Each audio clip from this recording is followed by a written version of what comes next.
In the days when gods still walked the hills of Latium, and Rome was but a whisper on the wind, there stood among the divine a goddess not draped in thunder or fire, but in white, pure as untouched parchment, her hands outstretched not to strike but to bind. She was Fides, born not of war nor desire, but of the sacred breath passed between two souls who make a promise.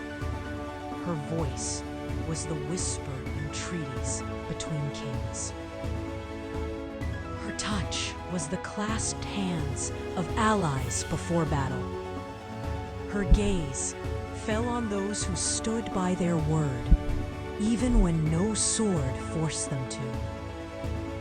When Jupiter gave his oath, it was Fides who bore witness. When Rome's founders swore to serve the people, it was Fides who anointed their tongues with truth. She was older than laws. She was more binding than contracts. Atop the Capitolium, not far from Jupiter's own temple, rose her shrine, small, white, and without splendor.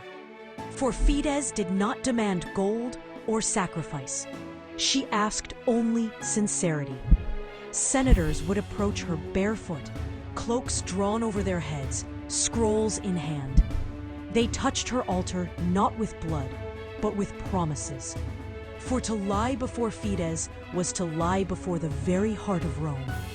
Yet Fides was not blind. When Rome's tongue turned slick with ambition, and men made oaths with forked words, her eyes dimmed.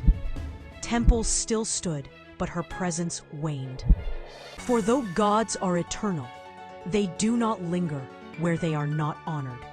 Still, she remains, in every handshake made in truth, in every vow upheld when no one watches, in every moment when a man chooses honor over gain. Fides walks unseen, but when she departs, nations fall and friendships rot. Trust is her altar, and memory her flame.